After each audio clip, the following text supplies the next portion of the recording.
जब से इस्लाम ने भारत में प्रवेश किया है, तब से हिंदू त्योहार, हिंदू धार्मिक चिन्ह इनके निशाने पर रहे। संपूर्ण विश्व के अंदर जहां भी इनकी प्रभावशाली संख्या हो जाती है, मेजॉरिटी नहीं कह रहा हूं, प्रभावशाली संख्या हो जाती है, वहीं पर यह सब दृश्य देखने को मिलते हैं कि भारत के अंदर मुसलमान पीड़ित है। वास्तव में पीड़ित वो नहीं है, उससे बाकी लोग हैं। जय श्री राम का नारा लगाएंगे तो पत्थर पड़ेंगे, तो बम चलेंगे, तो गोलियां चलेंगी। 12 वफात का जलूस कहने को तो शांति का त्योहार होना चाहिए, क्योंकि मोहम्मद पैगंबर साहब का जन्मदिन मनाया जाता है, लेकिन पूरा देश इस बात का साक्षी है। उस दिन जितना उपद्रव मचाते हैं अपनी ताकत को दिखाने के लिए, उतना शायद किसी और अवसर पर नहीं। मोहम्मद से प्यार करने का और भी तरीके हो सकते हैं। सड़क पर उतरेंगे, हिंदुओं को मारेंगे, पुलिस वालों के कपड़े फाड़ेंगे, थाने को आग लगा देंगे, वाहनों को तोड़ देंगे और कहेंगे आई लव मोहम्मद। जो ये कहते थे कि हम मोदी की बोटी बोटी कर देंगे यदि वो यहां पर आएगा। मुझे अधिकार है अपने धर्म स्थलों की रक्षा का, अपनी बहन बेटी की रक्षा करने का। तो मेरी माँ दुर्गा की जहां आराधना हो रही है, वहां माँ दुर्गा के आराधना करने वालों का सर कलम करने वाले, संकल्प लेने वाले कैसे जा सकते हैं? चाहे वो दुर्दांत अपराधी जिहादी हों और चाहे मुल्ला मौलवी हों, सबका लेवल वही दिखाई देता है। सब विक्टिम कार्ड प्ले कर रहे हैं। जिहादी पकड़ा जब गया, वो कहता है कि मुझे मौलवी ने इस लड़की को फंसाने के लिए इतने पैसे दिए थे। एक नैरेटिव भी बनाया गया था, काऊ बेल्ट, कि ये काम तो केवल उत्तर प्रदेश, बिहार, हरियाणा, पंजाब, राजस्थान, हिंदी भाषी हैं वो उनको केवल वही बोल दिया था। लेकिन अगर कोई मेरे ऊपर हमला करेगा, मैं पुलिस वाले का इंतजार नहीं करूंगा। कोई मेरी बहन बेटी की इज्जत लूटने की कोशिश करेगा, मैं पुलिस वाले का इंतजार नहीं करूंगा, मैं रोकूंगा। गौ रक्षक हत्यारे नहीं है, गौ रक्षक इन हत्यारों से, जिहादी हत्यारों से पीड़ित हैं।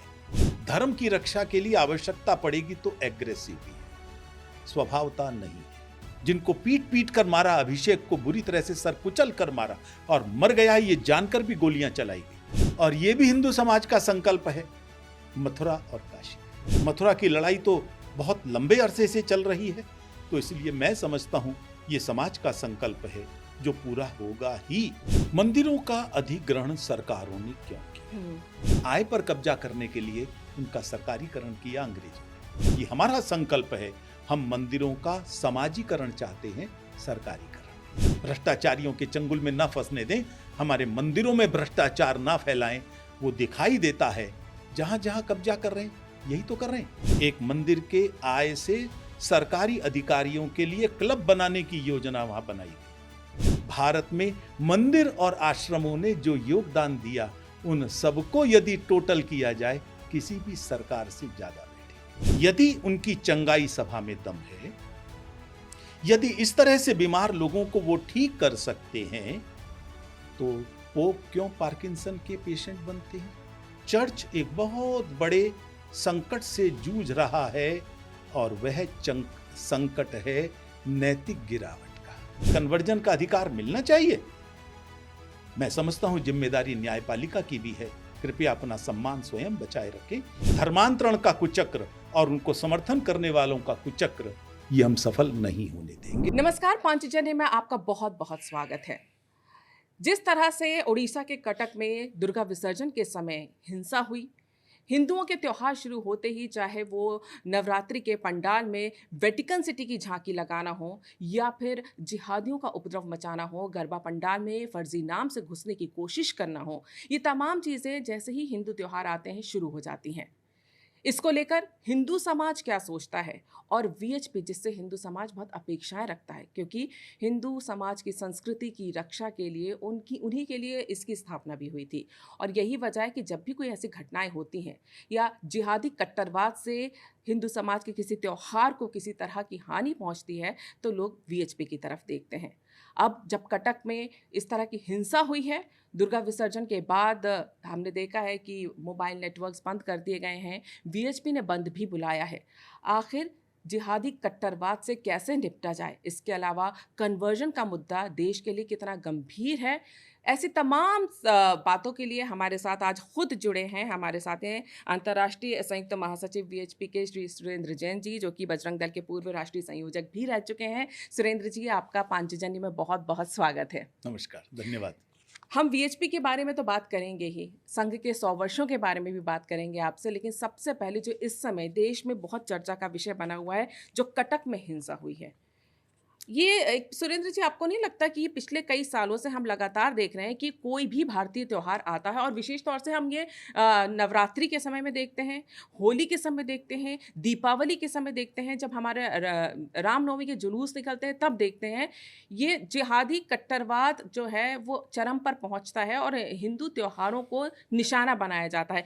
कटक में जो हिंसा हुई है उसे लेकर वीएचपी का क्या रुख है? मैं थोड़ा सा संशोधन करना चाहूंगा। जी। आपने ये जो कहा कि पिछले कुछ समय से ये दृश्य दिखाई दे रहा है, ये पिछले कुछ समय से नहीं है, ये हमेशा से है। जब से इस्लाम ने भारत में प्रवेश किया है, तब से हिंदू त्योहार, हिंदू प्रतीक, हिंदू धार्मिक चिन्ह इनके निशाने पर रहे। और ये समस्या केवल भारत की नहीं है, ये वैश्विक समस्या है। संपूर्ण विश्व के अंदर जहां भी इनकी प्रभावशाली संख्या हो जाती है, मेजॉरिटी नहीं कह रहा हूं, प्रभावशाली संख्या हो जाती है, वहीं पर ये सब दृश्य देखने को मिलते हैं। क्या इटली में, फ्रांस में, ब्रिटेन में, जर्मनी में ये सब देखने को नहीं मिल रहा? वही चीज भारत में दिख रही है। भारत में उग्रता स्वाभाविक तौर पर थोड़ी ज्यादा है, क्योंकि यहां एक लंबे समय से इस्लाम का आधिपत्य रहा, उसमें से भारत बाहर निकल कर आया, हमको आजादी मिली, लेकिन दुर्भाग्य से ये जो तुष्टीकरण की राजनीति है, इन्होंने इस मानसिकता को प्रोत्साहन दिया। चाहे हिंदू का त्योहार हो, चाहे मुसलमानों का त्योहार हो, सहना पड़ता है हिंदू को, हमले उसी पर होते हैं। और आपने सही कहा, हमारा चाहे दुर्गा विसर्जन हो, चाहे गणेश प्रतिमा का विसर्जन हो, चाहे दीपावली हो, चाहे होली हो, कोई बहाना हो जरूरी नहीं है। आखिर कटक में क्या हो रहा था? दुर्गा विसर्जन की यात्रा ही तो निकल रही थी, मां दुर्गा की प्रतिमा का। पत्थरबाजी हो रही है उसके ऊपर। क्यों? किसको बुरा भला कहा? किसके विरोध में नारे लगे? ये जो आजकल एक कुछ लोग नैरेटिव बनाने की कोशिश कर रहे हैं कि भारत के अंदर मुसलमान पीड़ित है, वास्तव में पीड़ित वो नहीं है, उससे बाकी लोग हैं। किसके विरोध में नारा लगा रहे थे? कुछ भी तो नहीं। तो हम यदि किसी मोहल्ले विशेष से निकलते हैं या किसी भी स्थान से निकलते हैं, जय श्री राम का नारा लगाएंगे तो पत्थर पड़ेंगे, तो बम चलेंगे, तो गोलियां चलेंगी। तो इसलिए यह एक घटना अपने आप में आइसोलेटेड घटना नहीं है, ये एक मानसिकता का प्रतीक है कि हम अपने अलावा किसी और को नहीं रहने देंगे, ये चल नहीं पाएगी। आपने जिस तरह से बताया कि ये हमेशा से ही होता आ रहा है, शायद सोशल मीडिया का ज़माना है, तो अब कुछ भी घटित होता है तो वो तुरंत जो है सोशल मीडिया पे आ जाता है और लोगों को इसकी जानकारी मिल जाती है। लेकिन त्योहार जब हिंदू त्योहार होते हैं, तब जाके इस तरह का माहौल बनाना, क्योंकि हाल ही में आपने देखा होगा, काफ़ी चला है आपका, मैंने क्योंकि सोशल मीडिया पे आपने भी इस पे अपनी प्रतिक्रिया भी दी थी, ये जो आई लव मोहम्मद पूरा मामला हुआ था उत्तर प्रदेश के बरेली में, नवरात्र शुरू होने से पहले इस तरह की एक माहौल बना देना, एक तनाव क्रिएट कर देना और पूरा रंग में भंग डालना एक हिंदू त्योहार पर, ये क्या मानसिकता है? और ये जो आई लव मोहम्मद के नाम पर बवाल हुआ है, जिसको ये कहते हैं कि शांति का मजहब है, तो फिर ये अशांति क्यों?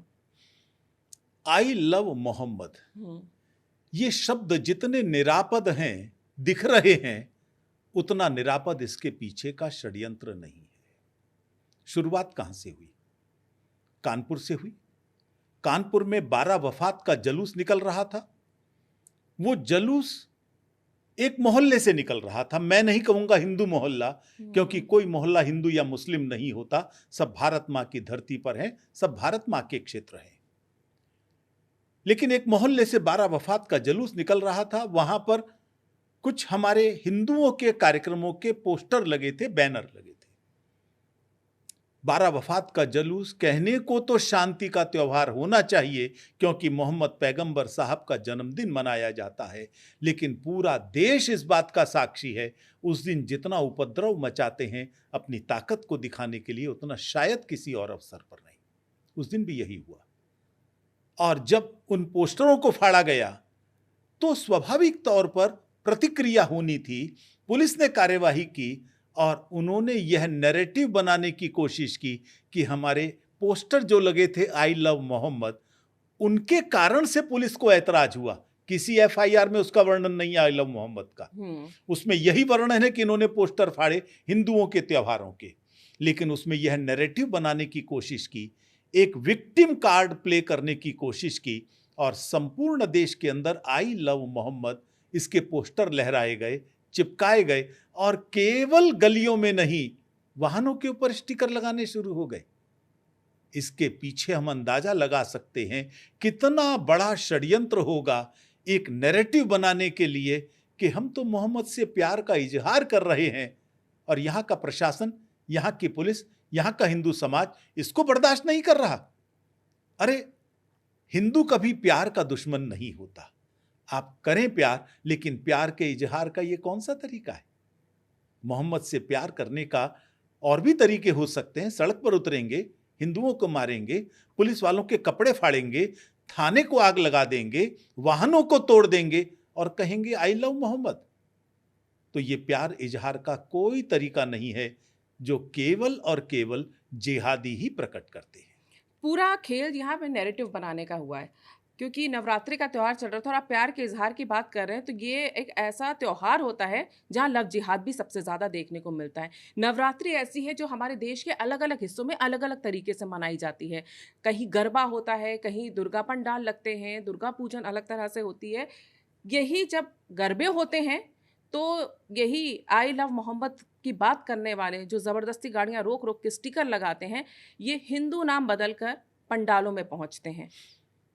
मैं उससे पहले आपके पिछले प्रश्न से जुड़ा हुआ एक विषय जरूर ध्यान दिलाना चाहूंगा जी।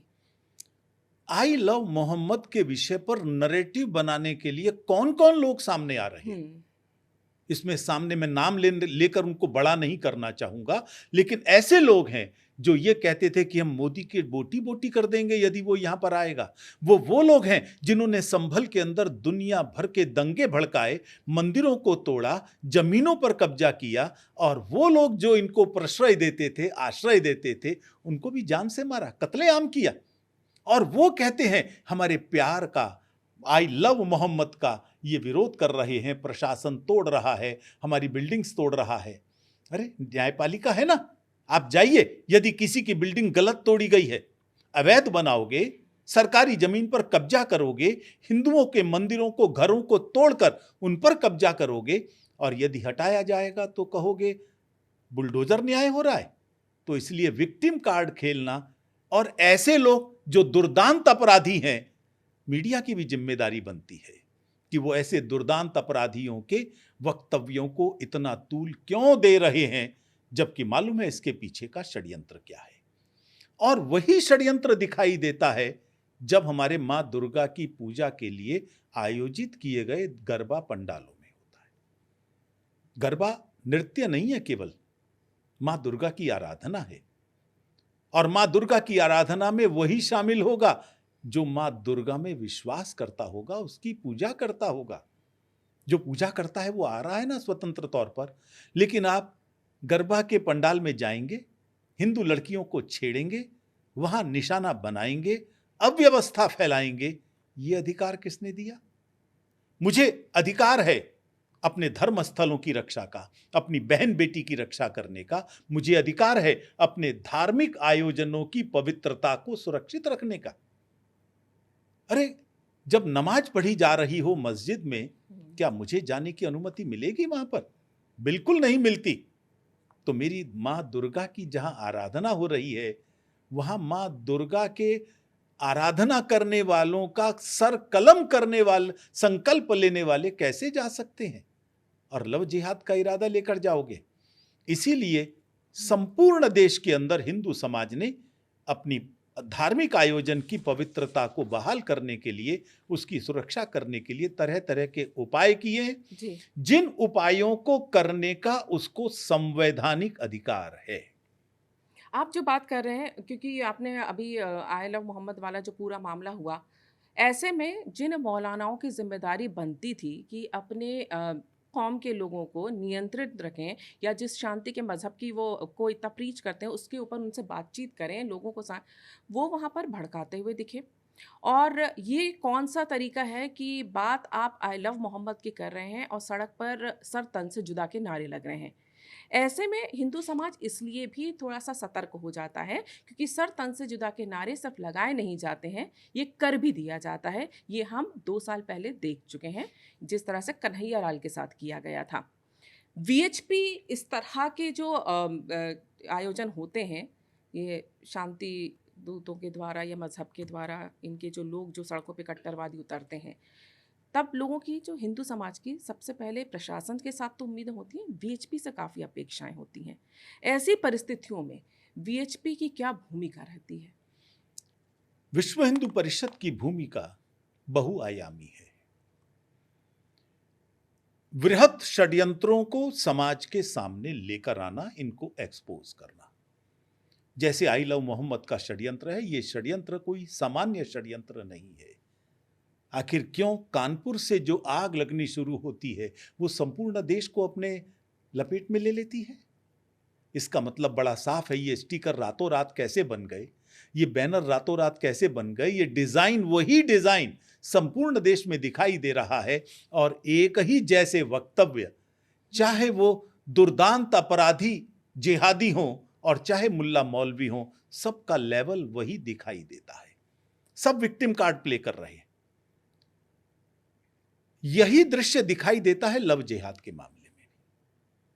आखिर क्यों एक लड़की जो केरल की है, उसका धर्मांतरण होता है, उसको घर से पहले भगाया जाता है, और जब उसके पिताजी, उस लड़की के पिताजी केस लड़ते हैं, मजबूती के साथ लड़ते हुए मामला सुप्रीम कोर्ट में जाता है, आखिर कैसे एक नामी गिरामी वकील खड़ा हो जाता है आतंकवादियों के पक्ष में, और पीएफआई उसको फंडिंग करता है 1.5 करोड़ रुपया प्रति सुनवाई के लिए। वो सब ऑनलाइन पेमेंट हुआ, उस समय पीएफआई पर प्रतिबंध नहीं था। कहां से आया वो पैसा, कौन दे रहा है? जब एक जिहादी पकड़ा जब गया, वो कहता है कि मुझे मौलवी ने इस लड़की को फंसाने के लिए इतने पैसे दिए थे, ये मेरी 10वीं लड़की है, यानी उन सब के लिए पैसा मौलवी ने दिया है। एक वृहत षड्यंत्र उसके अंतर्गत ये चल रहा है। तो क्या षड्यंत्र है, कौन कर रहा है, कब से चल रहा है, ये सारा विषय समाज के सामने लाना, हिंदू समाज को, बहन बेटी को, प्रशासन को, सबको सजग करना, ये हमारा दायित्व बनता है। तो पहला काम इस षड्यंत्र के एक्सपोजर का। नंबर 2, जहां आवश्यकता पड़ती है अपनी बहन बेटी को बचाने के लिए, पंडालों की पवित्रता की सुरक्षा रखने के लिए, कहीं हमले हुए हैं हमारी यात्राओं पर, वो न कर सकें, इसकी सुरक्षा की व्यवस्था करने के लिए तो विश्व हिंदू परिषद का बजरंग दल, दुर्गा वाहिनी आदि संगठन इन सब कामों में लगते हैं, और समाज के सहयोग से कई जगह हम सुरक्षा देने में सफल भी होते हैं। अभी राजस्थान के अंदर धर्म स्वातंत्र्य अधिनियम बना। राजस्थान की धरती भी इन सब षड्यंत्रों का बहुत बड़ा अड्डा एक लंबे समय से रही है। हम केवल महाराणा प्रताप का ही जिक्र नहीं, और भी पहले से ये सब षड्यंत्र वहां पर होते रहे। उनको रोक लगनी चाहिए, अकेला प्रशासन नहीं कर सकता। हमने हेल्पलाइन नंबर जारी किया जी, कि आइए, यदि प्रशासन आपका सहयोग नहीं कर रहा, कहीं ढील बरत रहा है, तो हमसे संपर्क करें। हम प्रशासन पर दबाव डालकर कानूनी कार्यवाही करेंगे और अपराधियों को उनको सजा दिलवाएंगे। ये हमारा तीसरा काम भी रहता है। चौथा काम, यदि लव जिहाद से पीड़ित कोई बहन वापस आ जाती है, जो वर्षों तक उनके बीच में रही, उसको घेरा गया, घोटा गया, उसको सताया गया, प्रताड़ित किया गया, अब वो आकर अपना स्वतंत्र जीवन, एक अच्छा जीवन जीना चाहती है, तो उस बच्ची को अच्छा जीवन जीने के लिए सहायता उपलब्ध कराना। और पांचवा काम है हमारा, जिन प्रदेशों में कानून नहीं है, क्योंकि लॉ एंड ऑर्डर ये स्टेट सब्जेक्ट है। उन प्रदेशों के अंदर हम सरकारों पर दबाव बनाते हैं, समाज के द्वारा बनाते हैं कि वहां पर वो कानून लेकर आए जिससे इन सब षड्यंत्रों को, चाहे वो लव जिहाद का हो, चाहे वो गरबा पंडालों का विषय हो, चाहे हिंदुओं के धर्म स्थलों को अपमानित करने वाला विषय हो, कितने ही मंदिरों में अपमानित करने की कोशिश की जाती है, चाहे हमारे त्योहारों को भंग करने का मौका हो, चाहे उन पर हमला करने का विषय हो, चाहे गौ हत्या का विषय हो, इन सब विषयों पर कानून बने। और ये आज के समय की मांग है। संविधान सभा की जो बैठकें हुई उनमें ये सारे विषय लिए गए थे, कानून बनाने के लिए कहा था, और ये भी डिफाइन हुआ था इन सब विषयों के ऊपर राज्य सरकारों को कानून बनाना चाहिए। तो उसके लिए भी दबाव बनाना, ये काम भी हम लोग करते हैं। वीएचपी विशेष तौर से अगर हम बजरंग दल की बात करें, आपने जैसा कहा कि आपने वहाँ पर हेल्पलाइन नंबर जारी किया था, इसी तरह का एक हेल्पलाइन नंबर मुझे अच्छी तरह से याद है। जब कन्हैया लाल वाला केस हुआ था और सर तन से जुदा के नारे पूरे देश में लगने शुरू हो गए थे, लॉ एंड ऑर्डर अपनी जगह है, लेकिन बजरंग दल ने तब भी हेल्पलाइन नंबर निकाला था। और क्योंकि उस समय आप निकाल के देख लीजिए रिपोर्ट्स में, जैसे ही बजरंग दल ने हेल्पलाइन नंबर निकाला था, तब ये सर तन से जुदा के नारे लगने और धमकियां मिलना काफ़ी हद तक बंद हो गई थी। लेकिन आप जब नैरेटिव की बात करते हैं, बजरंग दल गौरक्षा का भी काम करता है, हिंदू माता बहनों के साथ अगर कुछ होता है तो उनकी रक्षा के लिए भी बात करता है, लेकिन समाज के वो लोग जो आलोचक हैं, जो विरोधी हैं, वो ये नैरेटिव फैलाते हैं कि एक आक्रामक संगठन है।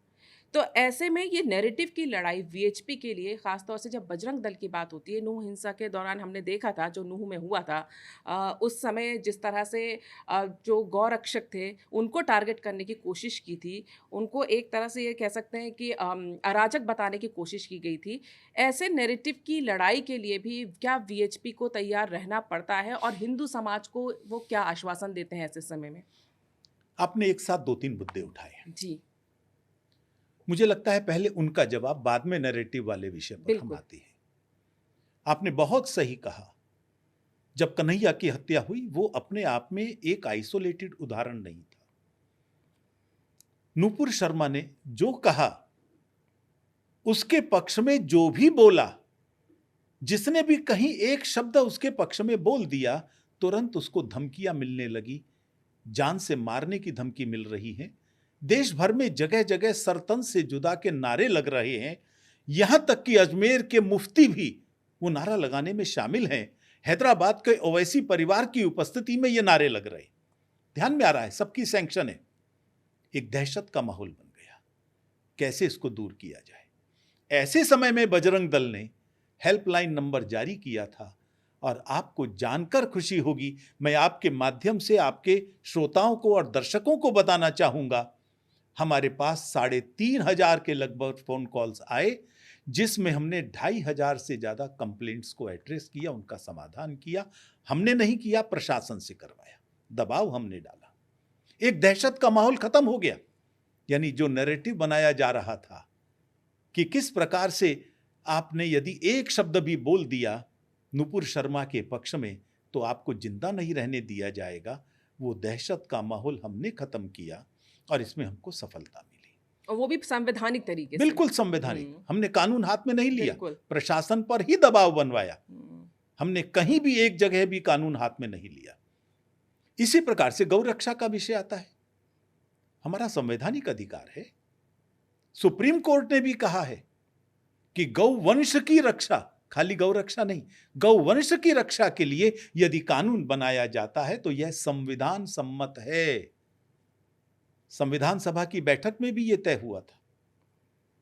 महात्मा गांधी ने यह आश्वासन दिया था, स्वराज्य का मतलब राम राज्य, राम राज्य का मतलब जहां गौ हत्या नहीं होगी, यह महात्मा गांधी ने कहा था। लेकिन दुर्भाग्य से जो उधार इस शब्द को लेकर चल रहे हैं, उधार वाले गांधी, उन्होंने महात्मा गांधी के उस वचन को भुला दिया और ये गौ हत्यारों के साथ खड़ी हो गई। इस देश की धरती हमेशा से गौ रक्षा का संकल्प लेती रही है, चाहे राजा दिलीप के काम हो, चाहे भगवान कृष्ण का समय हो, चाहे राम का समय हो, कोई भी हो, हिंदू हमेशा से गाय रक्षा के लिए प्रतिबद्ध रहा है। तो गाय हत्या रुकनी चाहिए। देश के कितने राज्यों में कानून बने हुए हैं, लेकिन वो गाय हत्या सिर्फ हिंदुओं की भावनाओं को ठेस पहुंचाने के लिए करना चाहिए। ये भारत की धरती पर संभव नहीं है।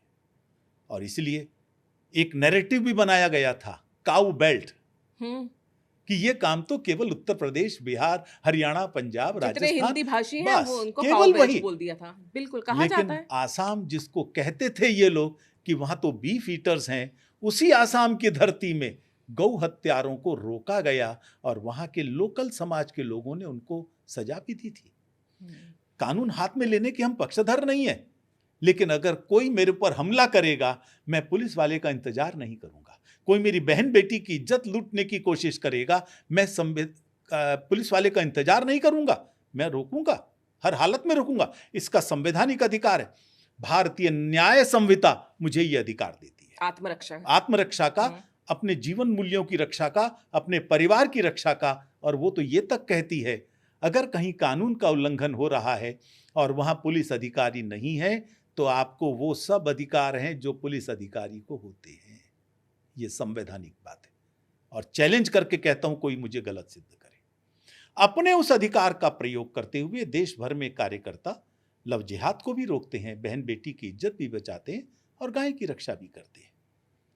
अब यह स्वाभाविक है, पूरे हिंदू समाज को ही बदनाम करने की कोशिश की जा रही और तरह तरह के झूठे उदाहरण लेकर आते हैं।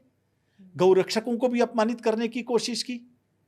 वास्तव में गौ रक्षक हत्यारे नहीं है, गौ रक्षक इन हत्यारों से, जिहादी हत्यारों से पीड़ित हैं। उनकी हत्याओं की हमने लिस्ट ज्यादा जारी की है जी।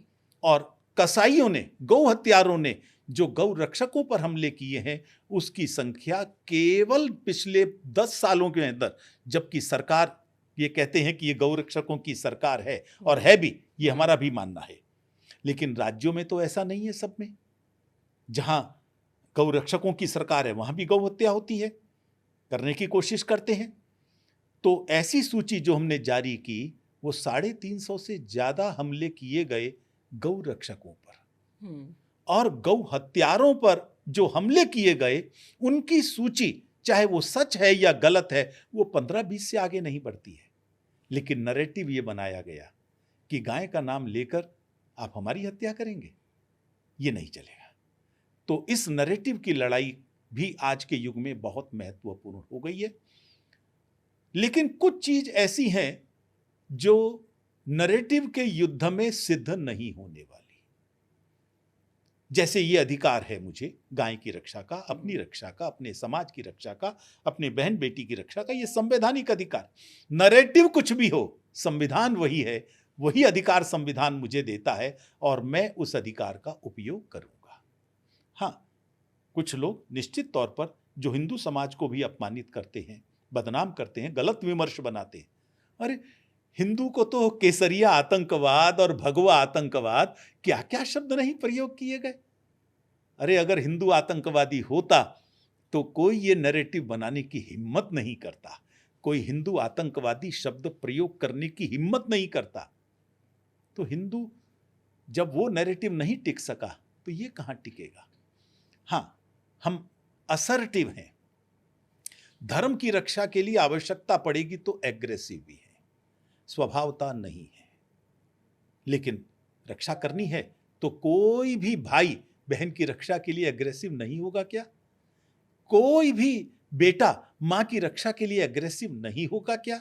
कोई भी घर का मालिक, मैं बड़ी जिम्मेदारी से शब्द का प्रयोग कर रहा हूं, अपने घर की रक्षा के लिए एग्रेसिव नहीं होगा क्या? और मैं तो बाल्यकाल से यह दृश्य देख रहा हूं ना, जब 15 अगस्त पर चांदनी चौक के बल्ली मारान में तिरंगे को फाड़कर जलाया जाता था, 15 अगस्त पर उस पर पेशाब किया जाता था, तब रक्षा के लिए हिंदू ही तो खड़ा होता था वहां का। वो संवैधानिक अधिकार है मेरा। तो इसलिए कोई भी व्यक्ति जो वंदे मातरम का अपमान करेगा, तिरंगे का अपमान करेगा, समाज तो खड़ा होगा। नैरेटिव कुछ भी बने, लेकिन हम नैरेटिव की परवाह भी करते हैं। जैसे आपने नूह के बारे में जिक्र किया जी, क्योंकि आपने 5-6 प्रश्न रखे थे, मैं सिलसिलेवार तरीके से सबका उत्तर जाना बहुत जरूरी है। क्योंकि उस नैरेटिव का शिकार कई बार ऐसे लोग भी होते हैं जिनको नहीं होना चाहिए।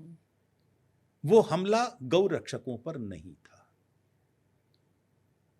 सोनू का नाम बदनाम किया, मोनू, मोनू मान्य सर। वो वहां था भी नहीं, उसका कोई व्यक्ति वहां नहीं था। एक यात्रा जो वर्षों से चल रही है, क्योंकि यह जो सारा मेवात का क्षेत्र है यह वास्तव में ब्रजभूमि रहा है, भगवान कृष्ण की लीला स्थली रहा है। वहां श्रृंगार भी है, जहां भगवान कृष्ण का श्रृंगार होता था। वहां पर पुन्हाना भी है, जहां से कृष्ण जा रहे थे तो गांव के लोगों ने कहा पुनः आना, पुनः आना, गांव का नाम ही पुन्हाना पड़ गया। वहां पर वो स्थान भी है जहां पांडवों ने अज्ञातवास में शरण ली थी। वहां वो स्थान भी है जहां पर भगवान कृष्ण ने दुर्योधन और युधिष्ठिर इन दोनों को बुलाकर बड़े गुप्त रूप से इन दोनों में शांति वार्ता कराने की कोशिश भी की थी। ऐसे सब स्थलों के दर्शन करते हुए हिंदू जाता है, वर्षों से जाता है, लेकिन उनको बर्दाश्त नहीं था। इसलिए उस यात्रा को रोकने के लिए हमला किया गया। मैंने खुद उस यात्रा को झंडी दिखाई थी, पताका मैंने ही दिखाई थी, गोलियों का निशाना मुझे ही बनाया गया। मैं तो मोनू नहीं हूं। फिर क्यों? जो 5 लोग मरे हैं, जिनकी हत्या हुई है बर्बर, जिनको पीट पीट कर मारा, अभिषेक को बुरी तरह से सर कुचल कर मारा और मर गया है ये जानकर भी गोलियां चलाई गई, वो तो मोनू का आदमी नहीं था। वो तो पानीपत के अंदर रहने वाला एक सामान्य ग्रस्त था, युवा था। क्यों मारा?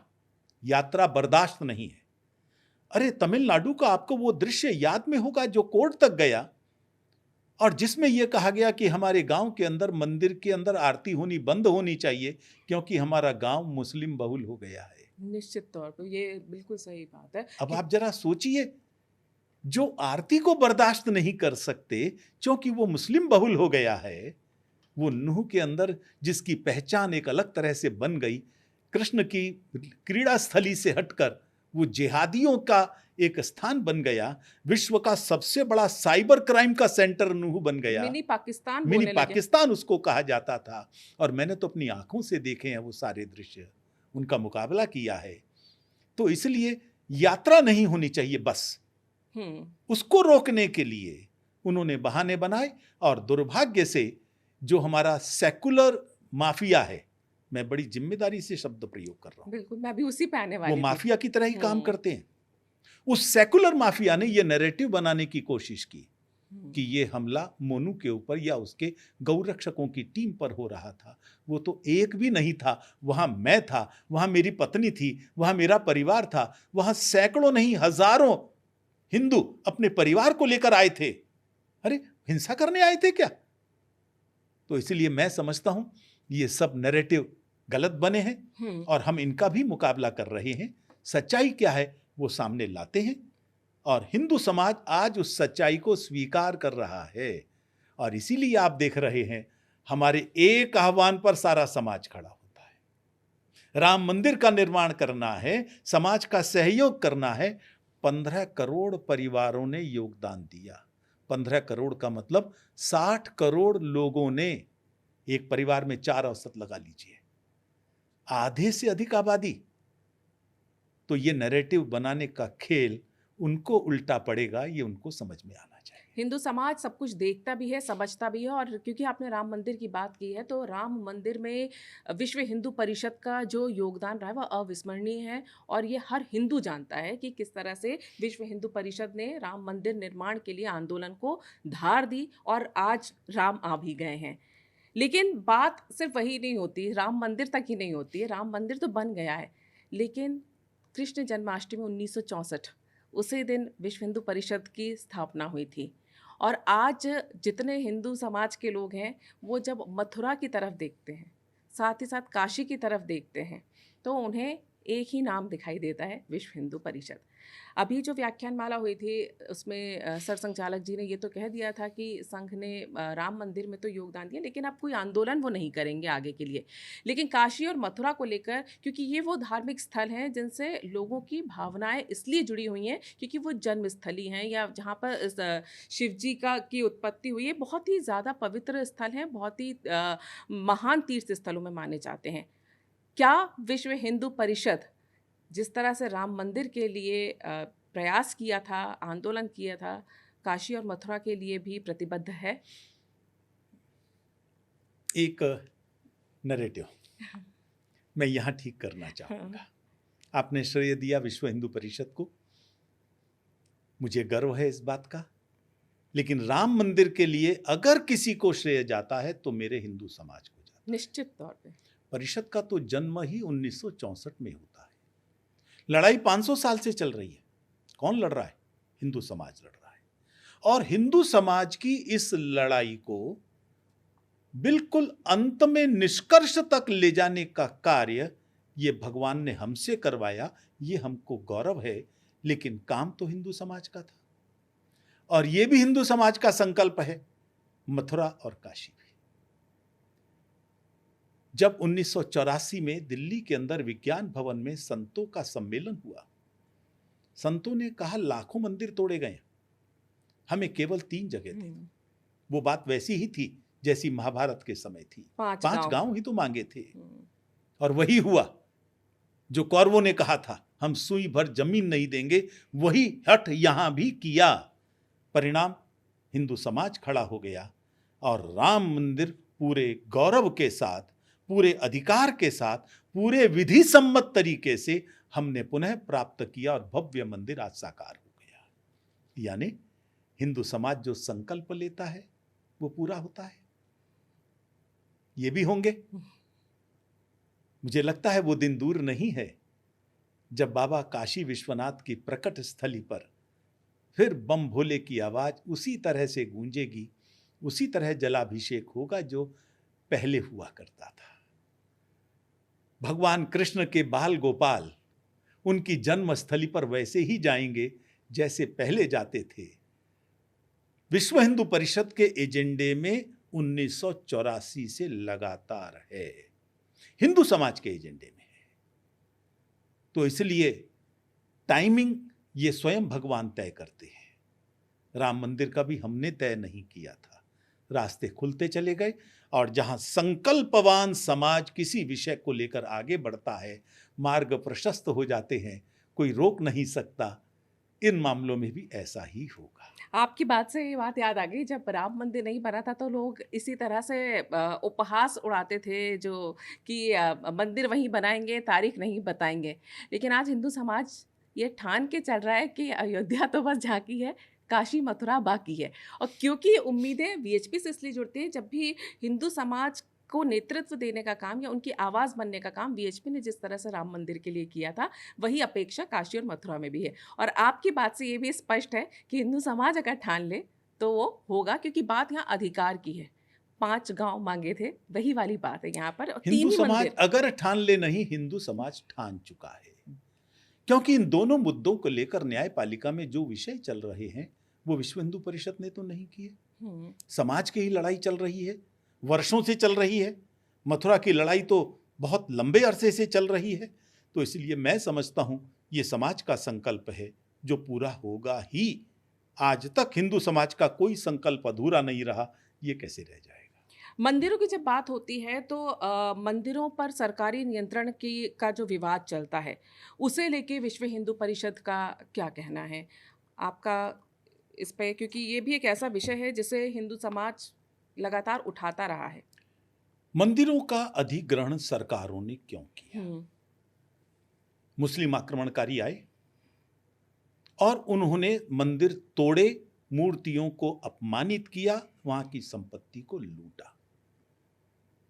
उस संपत्ति पर, उस आय पर आक्रमणकारियों की निगाहें हमेशा रही है। अंग्रेजों ने चालाकी की, उन्होंने मंदिर तोड़े नहीं, मूर्तियों को अपमानित नहीं किया, उन्होंने मंदिरों को सरकारी कब्जे में कर लिया। और कौन से मंदिरों को किया? जिनकी आय ज्यादा थी। गली मोहल्ले के मंदिर जो उपेक्षित रहे होंगे, गांव का मंदिर जहां पुजारी भी शायद रोज नहीं जा पाता होगा, उसकी चिंता नहीं की। उनके लिए व्यवस्था या अव्यवस्था ये कतई विचार का प्रश्न नहीं था। आय पर कब्जा करने के लिए उनका सरकारीकरण किया अंग्रेजों ने। दुर्भाग्य से स्वतंत्रता प्राप्ति के बाद उसी औपनिवेशिक मानसिकता से ग्रस्त राजनीतिक दलों की सरकारों ने मंदिरों का अधिग्रहण करना शुरू कर दिया। एक भी तो मंदिर ऐसा नहीं है जो वहां पर अव्यवस्था इसलिए थी कि लोग वहां पर व्यवस्था नहीं कर पा रहे थे। ये सब मंदिर वो हैं जो बहुत अच्छे ढंग से चल रहे थे, फिर भी उन्होंने कब्जा किया। तो उनकी आय पर कंट्रोल करने के लिए, आपको ध्यान में आया होगा पिछले दिनों तमिलनाडु के अंदर कुछ मंदिरों की आय से उन लोगों ने बैंकेट हॉल्स या ये सब चीजें बनाने की कोशिश की। सुप्रीम कोर्ट ने रोका कि नहीं, ये नहीं चलेगा। न्यायपालिका का भी कहना है कि मंदिरों के संचालन का सरकारों से कोई लेना देना नहीं है, यह समाज का काम है, समाज को करना चाहिए। ये हमारा संकल्प है, हम मंदिरों का समाजीकरण चाहते हैं, सरकारीकरण नहीं। मंदिर केवल पूजा का स्थल नहीं है जी, मंदिर संपूर्ण समाज की आस्था का, उनके संस्कारों का, उनके भविष्य का बहुत बड़ी मात्रा के अंदर संरक्षण केंद्र है। मंदिर का मतलब वहां पर व्यायामशाला होती है, वहां पर आरोग्यशाला यानी चिकित्सालय होता है, वहां पाठशाला होती है, वहां पाकशाला होती है, भंडारा चलता है, वहां गौशाला होती है, गायें रखी जाती है, वहां नृत्यशाला होती है, वहां पर बच्चियों को, पुरुषों को भी कई जगह पर नृत्य सिखाए जाते हैं अपने देवता की आराधना के लिए। तो इतने सारे काम, और कहीं विवाद हो जाएं तो उनका निराकरण अदालत या पुलिस में जाने से पहले वहां हो जाए, इसकी व्यवस्था भी मंदिरों। तो मंदिरों की यह टोटल व्यवस्था है जिसको पुनर्जीवित करने की आवश्यकता है। इसलिए मैं कहूंगा, मंदिर माध्यम है मनुष्यत्व से देवत्व की ओर यात्रा करने का।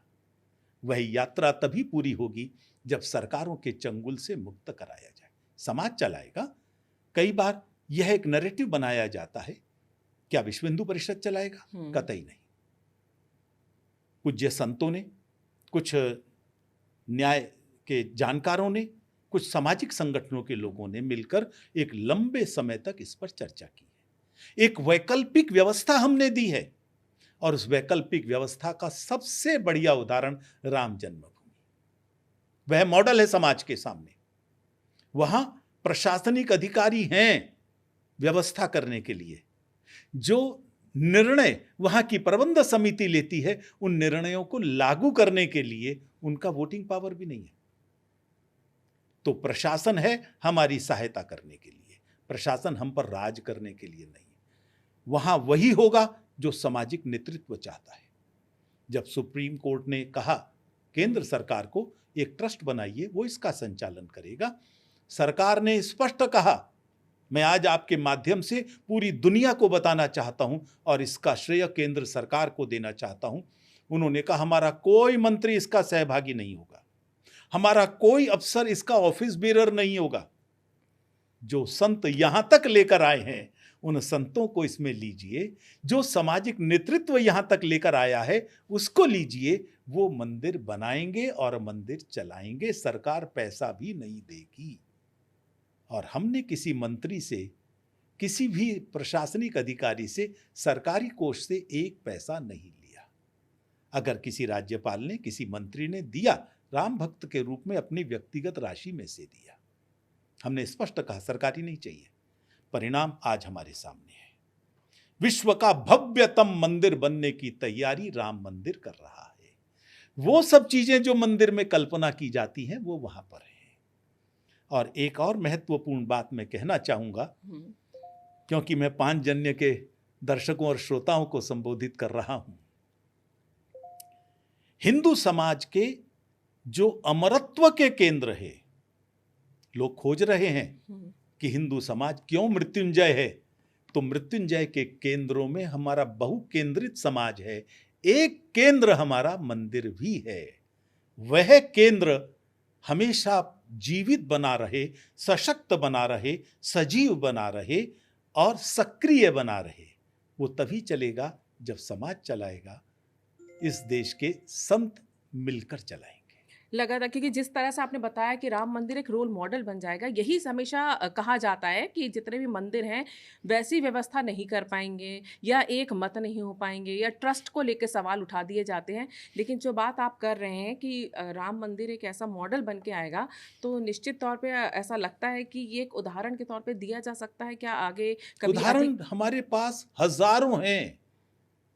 तो फिर दिक्कत आखिर कहाँ आती है? आपके पड़ोस में जी, झंडेवालान का झंडेवालन मंदिर है, जी। क्या सरकार चलाती है? हम्म, वो वेद विश्वविद्यालय चला रहे हैं, वो हम्म। भंडारा चलाते हैं, वो सिलाई केंद्र चला रहे हैं, वो अमरनाथ के लंगर चलाते हैं, वो कोरोना में गरीबों इतनी के। मदद की उन्होंने। कोरोना में उन्होंने कितना जबरदस्त काम किया। हम्म, स्वामी नारायण के हजारों मंदिर भारत में चलते हैं, इस्कॉन के मंदिर चलते हैं, जो अन्नदान योजना चलाते हैं। कौन सरकार सहायता कर रही है? कौन सरकार नियंत्रित कर रही है? अरे सरकारें अपनी सरकार चला लें, यही बहुत है। भ्रष्टाचारियों के चंगुल में ना फंसने दें, हमारे मंदिरों में भ्रष्टाचार ना फैलाएं। वो दिखाई देता है जहां जहां कब्जा कर रहे हैं, यही तो कर रहे हैं। मंदिरों से पैसा मांग रहे हैं ना जबरदस्ती। हिमाचल में यही हुआ। जब समाज खड़ा हुआ तो सरकार को पीछे हटना पड़ा। मैं इसी हिमाचल का उदाहरण देता हूं। एक मंदिर के आय से सरकारी अधिकारियों के लिए क्लब बनाने की योजना वहां बनाई गई। हमने विरोध किया तो वो योजना हटी। यानी वहां बैठकर सरकारी अधिकारी जुआ खेलेंगे, शराब पिएंगे मंदिर के परिसर में, ये स्वीकार नहीं हो सकता। तो इसलिए समाज का काम है, समाज को करने दीजिए। हम और अधिक कलंकित नहीं होने देना चाहते अपनी व्यवस्था को। किस जगह पर अव्यवस्था हुई है। और एक और उदाहरण देना चाहूंगा, आपने कोरोना का नाम लिया जी। कोरोना के अंदर मंदिरों को भंडारे नहीं चलाने दिए जा रहे थे, लेकिन हमने लंगर नहीं बंद किए, वो कोरोना पीड़ितों के लिए चलते रहे। आप भगवान का दर्शन करने के लिए मंदिर नहीं खोल सकते, लेकिन हमने पूरे मंदिर और आश्रम कोरोना हॉस्पिटल के रूप में कन्वर्ट कर दिए। ये है मंदिरों की ताकत। और मैं आज पूरे दावे के साथ कह सकता हूं, पूरे अधिकार के साथ कह सकता हूं, भारत में मंदिर और आश्रमों ने जो योगदान दिया, उन सबको यदि टोटल किया जाए, किसी भी सरकार से ज्यादा बैठेंगे। ये है सामर्थ्य। और शायद इसीलिए सरकारी नियंत्रण से निकालने की बात भी मंदिरों की लगातार की जा रही है और वीएचपी इसमें मुखर होकर बोलते भी हैं। एक और बहुत महत्वपूर्ण विषय है जो देश के लिए हमेशा से चिंता का विषय रहा है, कन्वर्जन। अभी इसी नवरात्र में झारखंड के रांची में दुर्गा पंडाल लगाया गया और उस झांकी को वेटिकन सिटी बनाया गया। मतलब वेटिकन सिटी के अंदर दुर्गा जी को बैठाया गया, बाहर क्रॉस लगे हुए थे। आपके तो सोशल मीडिया पर मैंने देखा भी था, आपने वो वीडियो भी डाला था। कन्वर्जन का ये जो मुद्दा है, ये इतना गंभीर है और वो इतने धीरे धीरे पेनिट्रेट करते हैं लोगों के साइकोलॉजी पर। उससे जूझना, क्योंकि वीएचपी के मुख्य मुद्दों में, मुख्य एजेंडाज में ये है कन्वर्जन रोकना। इसको कैसे रोका जाएगा और इसके लिए वीएचपी क्या क्या करती रही है और आगे की क्या योजनाएं हैं? मैं यहां भी एक विमर्श ठीक करना चाहूंगा। बिल्कुल। ये विश्व हिंदू परिषद के एजेंडे में नहीं, हिंदू समाज के एजेंडे। ठीक है। कारण क्या है? जिस दिन भी पहला हिंदू धर्मांतरित हुआ था, उसी दिन से घर वापसी का प्रयास शुरू हो गया था। दुर्भाग्य से एक विमर्श बनाया गया कि हिंदू समाज में घर वापसी का कोई मार्ग नहीं है। जब हमलावर मोहम्मद बिन कासिम भारत की धरती पर आया और उन्होंने धर्मांतरण किया जबरन, तब देवल ऋषि ने देवल संहिता बनाई थी और घर वापसी का प्रयास शुरू किया था। तब से लेकर अब तक आर्य समाज, तब से लेकर अब तक, चाहे रामानंदाचार्य हो, जी। चाहे रामानुजाचार्य हो, चाहे स्वामी दयानंद हो, चाहे स्वामी श्रद्धानंद हो, हिंदू समाज निरंतर घर वापसी का प्रयास करता रहा है। और इसीलिए विश्व हिंदू परिषद ने इस प्रयास को गति प्रदान की। जब 1966 के अंदर हमने विश्व हिंदू सम्मेलन प्रयाग की धरती पर किया और वहां पर यह संकल्प किया, धर्मो रक्षति रक्षिता, हमें घर वापसी करानी है। हिंदू पतितो ना भवेत। हिंदू ने धर्मांतरण कर लिया तो वो पतित नहीं हो गया, उसके लिए वापसी के मार्ग अब भी खुले हैं और हमें घर वापसी करनी है। तब से लेकर हिंदू समाज निरंतर इस काम में लगा है।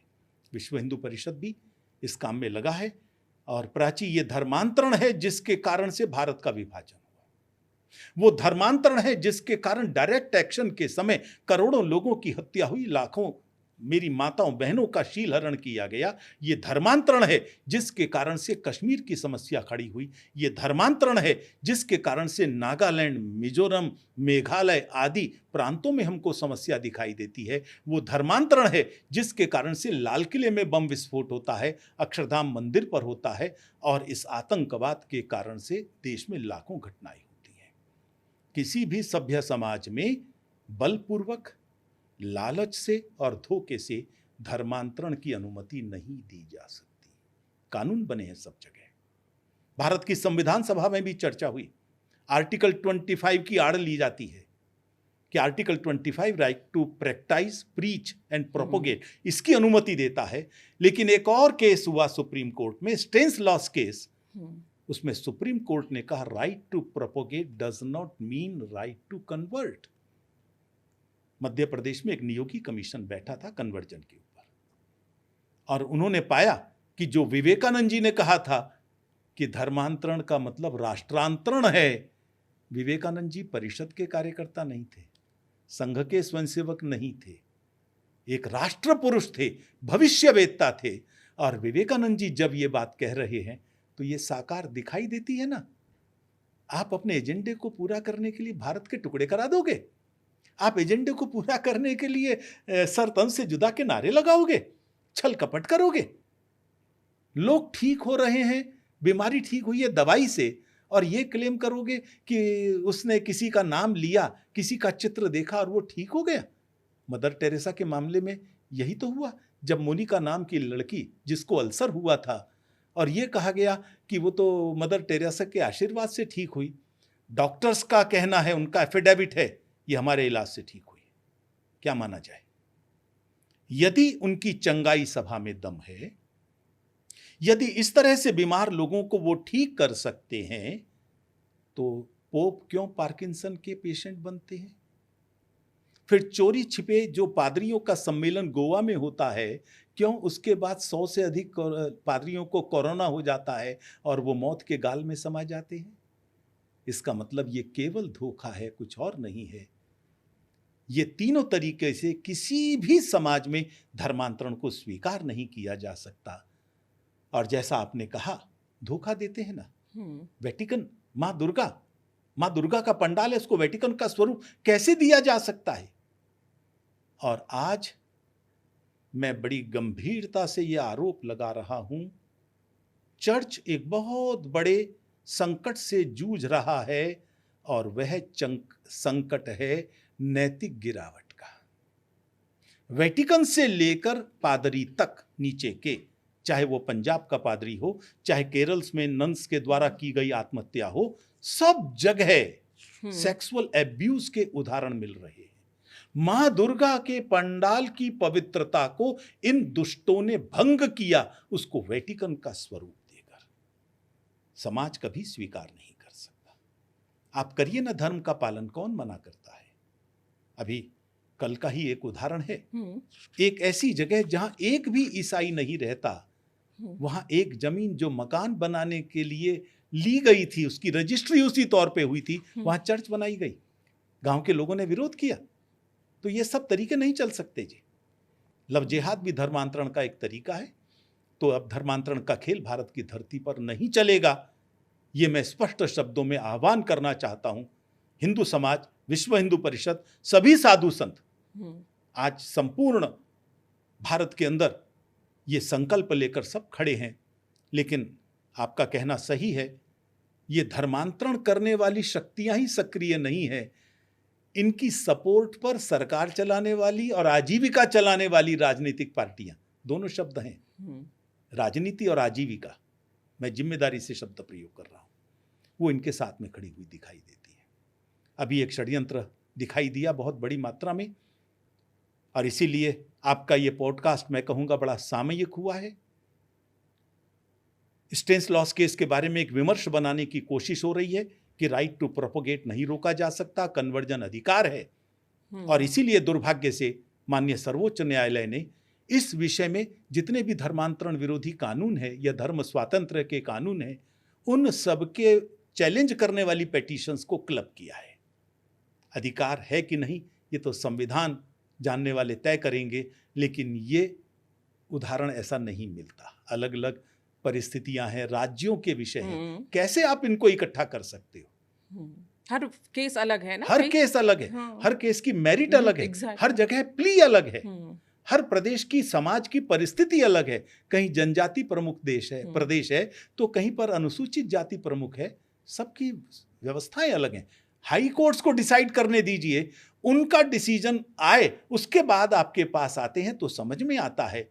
आप हाई कोर्ट में भी जो PILs डाली गई हैं उनको मंगवा लेंगे, और उसी समय में कानून के कुछ विशेषज्ञ जो माने जाते हैं वो ये कह रहे हैं कि स्टेनलेस केस को रिविजिट करना चाहिए, प्रोपगेशन का अधिकार मिलना चाहिए, कन्वर्जन का अधिकार मिलना चाहिए। मैं समझता हूं जिम्मेदारी न्यायपालिका की भी है, कृपया अपना सम्मान स्वयं बचाए रखें। कोई ऐसा काम करना जो संविधान सम्मत नहीं है, उस दिशा में कदम उठाने से पहले 10 बार आपको सोचना चाहिए। लेकिन हम विमर्शों की इस लड़ाई में भी आगे बढ़ चले हैं। धर्मांतरण का कुचक्र और उनको समर्थन करने वालों का कुचक्र, ये हम सफल नहीं होने देंगे। जो गए हैं उनको वापस ला कर रहेंगे। बिल्कुल। और इस समय चिंगाई सभाओं की आपने बात की, हम पहले तो झारखंड या वनवासी क्षेत्रों में ही देखते थे, लेकिन पंजाब जो इस समय है वो गंभीर स्थिति वहाँ पर हो गई है। जो सिख समुदाय है वो कितना ज़्यादा इस चीज़ से प्रभावित हो रहा है, और वहाँ पर जो सिख समुदाय के लोग हैं गुरुद्वारे छोड़कर जब अपना चर्च बना रहे हैं वहाँ पर, तो वो वहाँ की संस्कृति और वो सिख समाज के लिए एक गंभीर चुनौती बन गया है। चलते चलते एक आखिरी सवाल यही कि संघ का शताब्दी वर्ष हमने अभी मनाया है, और उसमें जो पंच परिवर्तन है उसमें एक बहुत ही महत्वपूर्ण पॉइंट है समरसता का। और हमने देखा है कि VHP समरसता के लिए हमेशा से काम करती रही है।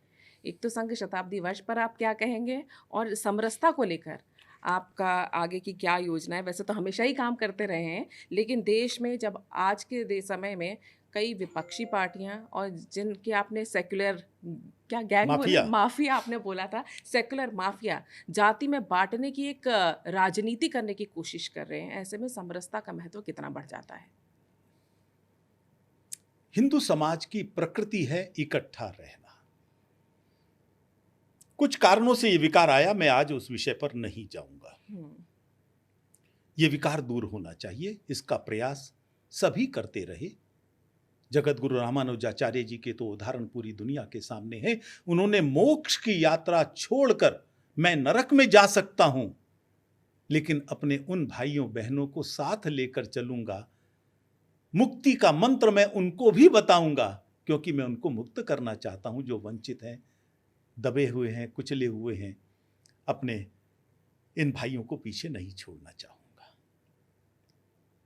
दुर्भाग्य से ये विषय बड़ा गंभीर बनना ही चाहिए था, और इसीलिए डॉक्टर भीमराव अंबेडकर ने संघ के द्वितीय सरसंघचालक पूज्य गोलवलकर जी को एक बात कही थी कि यदि आप देश के साधु संतों से ये कहलवा दें कि छुआछूत ये हमारे शास्त्र सम्मत नहीं है, हमारे धर्म शास्त्र इसका अनुमति नहीं देते, हमारा काम आसान हो जाएगा, मेरे सपनों के समरसता युक्त भारत का निर्माण आसान होगा। गुरुजी के ध्यान में थी। और परम पूज्य गुरुजी एक ऐसे महापुरुष थे जो आध्यात्मिक तो थे ही, समाज की नाड़ी पर, उसके स्पंदन पर उनकी निरंतर सक्रिय पकड़ रहती थी। विश्व हिंदू परिषद की स्थापना उन्होंने की, केवल स्थापना नहीं की, उसको सजाया संवारा, उसको लक्ष्य तय किए, लक्ष्य की ओर आगे बढ़ने का मार्ग दिखाया, ये परम पूज्य गुरुजी ने किया। और उन्हीं के मार्गदर्शन में 1969 में उडुपी में सम्मेलन होता है। उसमें प्रस्ताव रखा जाता है, और उस प्रस्ताव में कहा जाता है हिंदवा सोदरा सर्वे, सभी हिंदू भाई हैं। कौन से? लगे बुझे नहीं, सगे सहोदर हैं। इसलिए कोई ऊंच नीच नहीं, मम मंत्र समानता। पूरे देश के अंदर एक खुशी की लहर बह गई, और उसके बाद से लेकर अब तक आज छुआछूत, जाति पाति, ऊंच नीच, भेदभाव, राजनीतिक पार्टियां जो इन समाजों के नाम पर राजनीति करते हैं, समाज को बांटने की राजनीति करते हैं, वही आगे बढ़ाते हैं। समाज में से छुआछूत अब धीरे धीरे खत्म होती जा रही है। संघ शताब्दी वर्ष प्रारंभ हो गया है। जो काम संघ ने स्वयंसेवक कर रहे थे, आज समाज कर रहा है, जिस पंच प्रण की बात कर रहे हैं जी। और ये संघ के 100 वर्ष की यात्रा, ये केवल संघ की यात्रा नहीं है, ये राष्ट्र साधना के 100 वर्ष है। और उस राष्ट्र साधना का महत्वपूर्ण अंग ये समरसता युक्त समाज का निर्माण है। हमने तय किया है, संतों ने तय किया है, हर गांव में एक कुआं, एक शमशान, एक आराधना स्थल ये होना चाहिए। यानी कोई जल का स्रोत ऐसा ना रहे जहां पर लोग कहें ये इस जाति का है, ये उस जाति का है। कोई शमशान भेदभाव से भरा हुआ नहीं होना चाहिए और कोई मंदिर सबके लिए खुले हैं। ये संकल्प लेकर चल रहे हैं। समरसता हमारे समाज की प्रकृति है। बीच में छुआछूत की विकृति आई थी, ये कितना ही जोर लगा लें, ये छुआछूत की विकृति रहने वाली नहीं है। हम अपने समरसता की प्रवृत्ति की ओर आगे जा रहे हैं, मजबूती के साथ जा रहे हैं। निश्चित तौर पर हमारे दर्शकों को भी समझ में आ गया होगा कि हिंदू समाज को संगठित करने, उनके लिए खड़े होने के लिए विश्व हिंदू परिषद किस तरह से काम कर रहा है। और विशेष तौर से हिंदू त्योहारों के दौरान जो जिहादी कट्टरवाद के चलते जो रंग में भंग डालने की कोशिश की जाती है, हिंसा फैलाई जाती है, उसकी उन साजिशों को, उन षड्यंत्रों को किस तरह से विश्व हिंदू परिषद के लोग आगे आकर दुनिया के सामने बेनकाब भी कर रहे हैं, कन्वर्जन के मुद्दे पर काम कर रहे हैं। और कुल मिलाकर यही है कि हिंदू समाज के साथ वो खड़े हैं, लेकिन जो भी है वो हिंदू समाज ही कर रहा है। ये पूरी बातचीत आपने की पांचजन्य से, आज आप जुड़े, इसके लिए सुरेंद्र जी आपका बहुत बहुत धन्यवाद। नमस्कार। अगर आपको वीडियो पसंद आए तो इसे लाइक करें, शेयर करें और हमारे इस चैनल को सब्सक्राइब जरूर करें। नमस्कार।